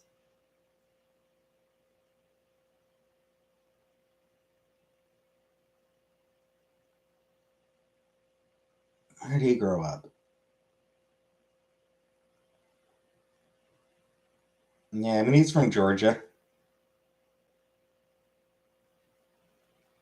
So he's a southerner.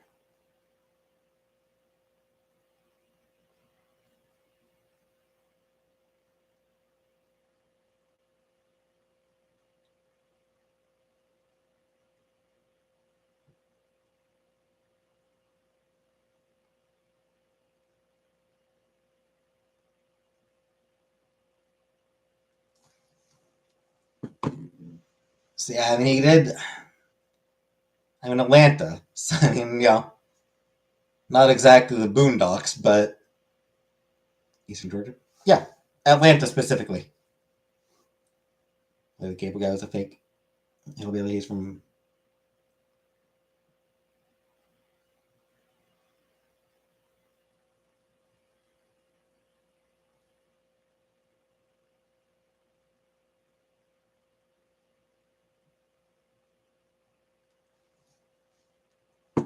Jason Harvey.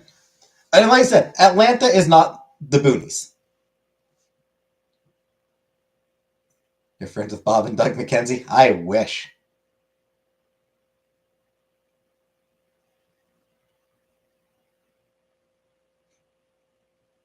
I stepped lately on Atlanta. Right, like Atlanta is not redneck country. Like Atlanta is a city. Like Atlanta's a big city. That it's a metropolitan. It's a very metropolitan place. It is a lot of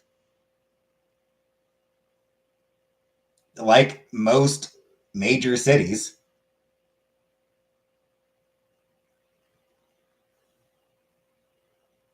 It does tend to be a fairly progressive place. much more diverse than more rural areas. So, I mean, Atlanta is not redneck country. Super gay friendly yet. It is not redneck country by any stretch of the imagination.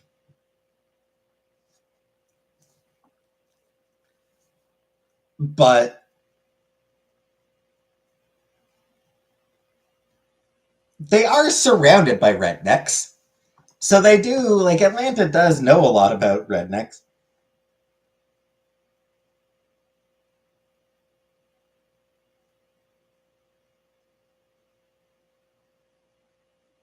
Yeah, actually, apparently he lived in Hapeville.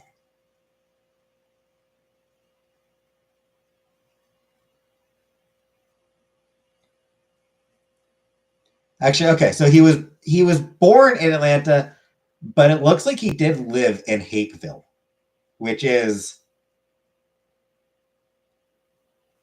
from what I can, which does have a population of 6,500 as of 2020.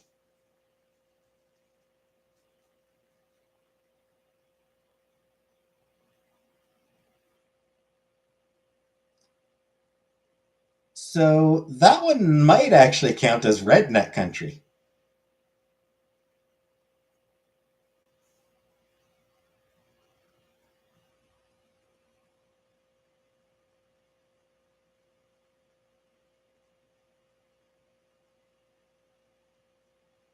Yeah.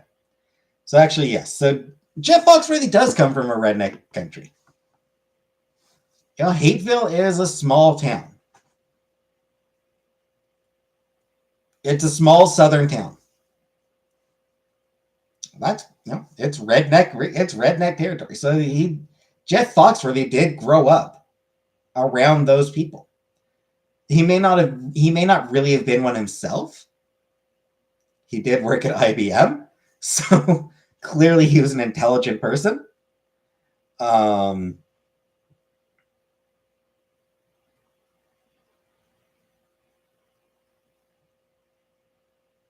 his father,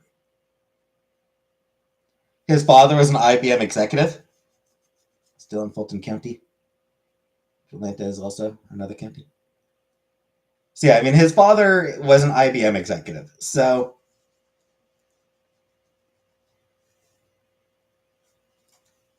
could he really be considered a redneck himself? Probably not. But he grew up around those people, or at least he arguably grew up around those people. Probably. So I don't think that he's really engaging in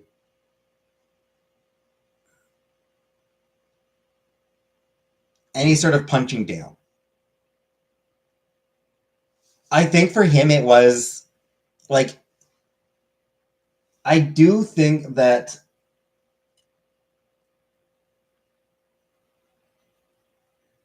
some of it was mocking the stereotypes about them. Like some of it was just making fun of the people who make fun of Southern stereotypes. Some of it was, well, some of it was this is the stereotype for a reason. Like I think there was, like for his routines, there was one part this stereotype exists for a reason. One part, how do people believe this is actually fucking true? Just punching across the double wide. Exactly, Cat. He's punching across the double wide. Hey, baby. Relatively new. Is one of the ones that Uncle Buck sent me.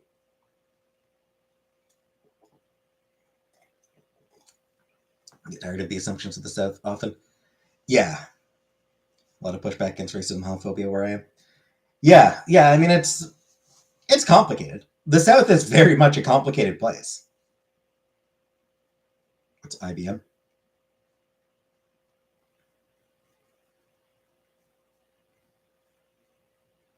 It's where Hal got his name. Fun fact: Hal from 2001: A Space Odyssey.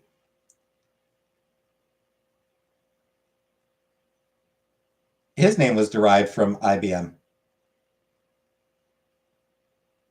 Take IBM, go back at one letter, move each letter back one. I changes to H, B changes to A, M changes to L. North and South 5 in Canada. Kind of. Canada has rednecks as well. Not really North and South, because we're all we're all right along the border.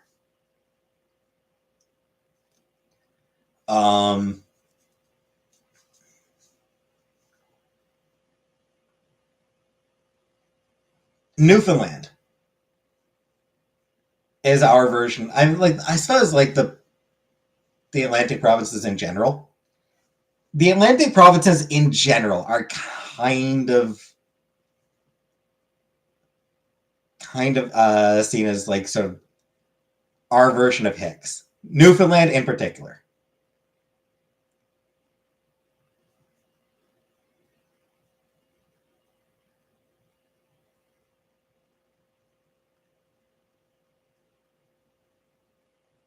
So yeah, we don't really quite have the same sort of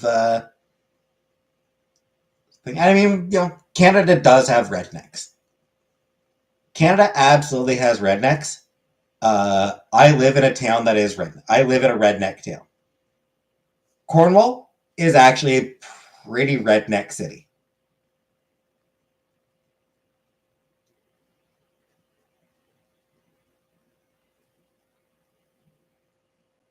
I'm gonna get a speed train, like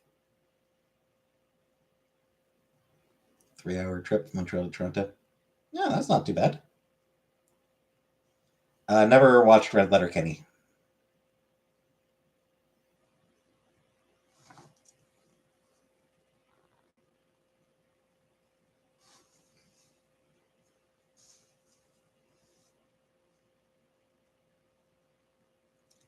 So yeah, I mean, we definitely do have rednecks, but we don't quite have a region of rednecks the way U.S. has southern U.S. Like I said, we do make fun of Newfies, but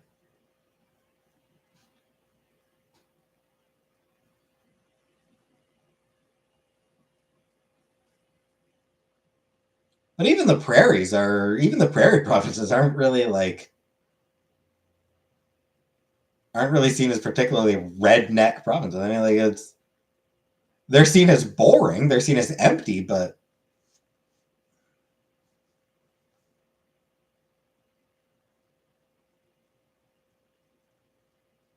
what rumor am I needing to address, Jordan?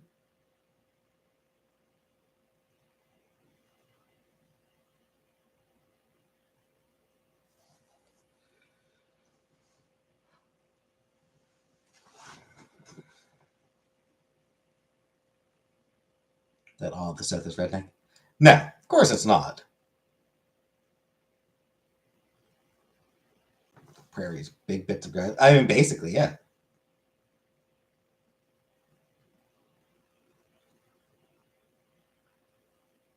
Yeah, Manitoba and Saskatchewan in particular, Alberta as well, though Alberta is more cow country. But yeah, Manitoba, Saskatchewan, and Alberta are the prairie provinces because it's just wide open expanses of jack shit. You ever seen a moose in real life? I don't think I have.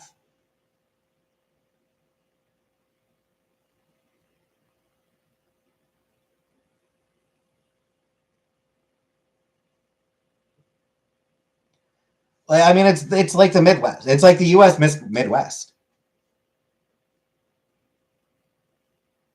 Like the U.S., you've got flyover states, as they're called, because they're just a lot of nothing. Say grass, grars. You want me to say grars? Grars. Yeah, a lot of grass, a lot of wheat.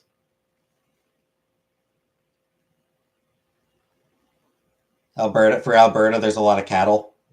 Otherwise, it's just a lot of grassland, and just flat.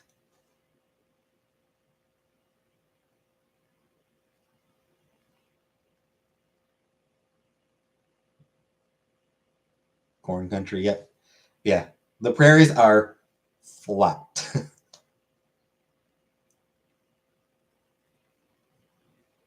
Corner Gas is set in Saskatchewan. And the very first episode opens with a joke about how flat it is. Dude pulls up to the gas station and makes a comment about how flat it is. And Brent's character pretends to not know what he's talking about. Like, huh? What do you mean? No, I mean, we got some mountains where, huh? Could have sworn there were mountains there yesterday.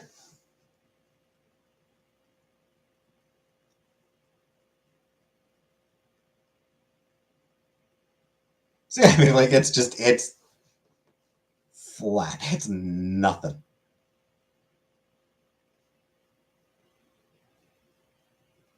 Nothing as far as the eye can see.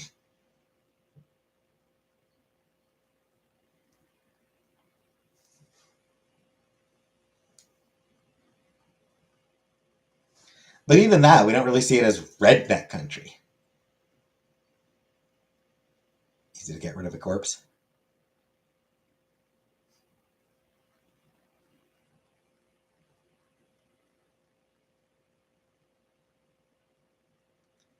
Southerners muddle their words.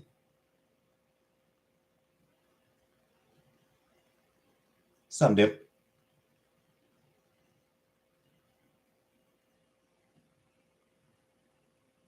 One thing about Southerners. Southerners do not push buttons. They mash them.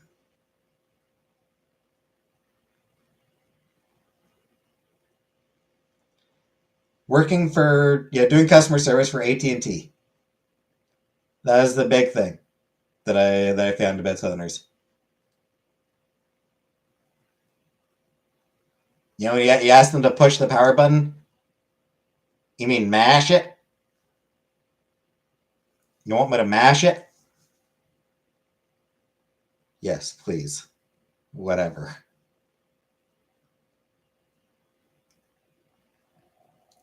Mash your fucking button, whatever. So bless your heart and roundabout insult.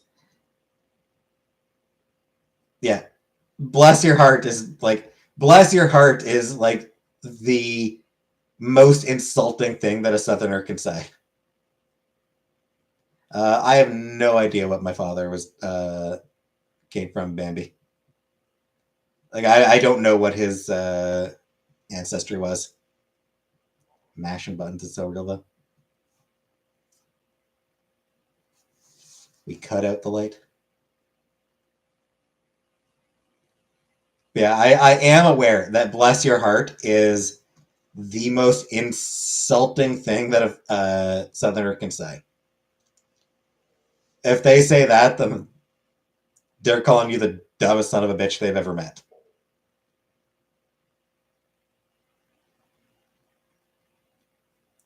Bless your cotton white socks.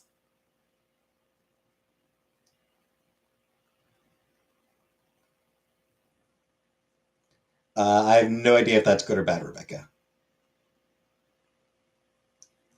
I'll let you do that is the best way to say fuck off. I ain't doing it.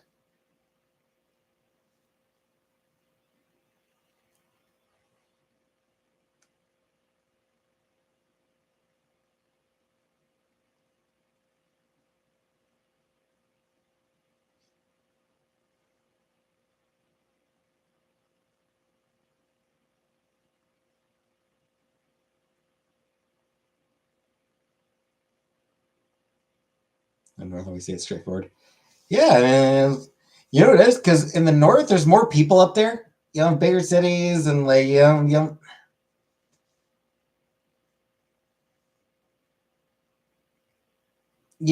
just don't have time to coddle everybody.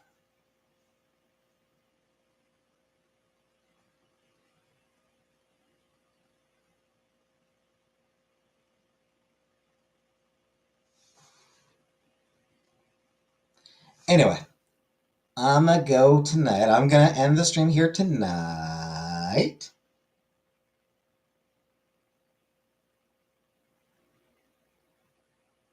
calling it a night here. So thanks for coming.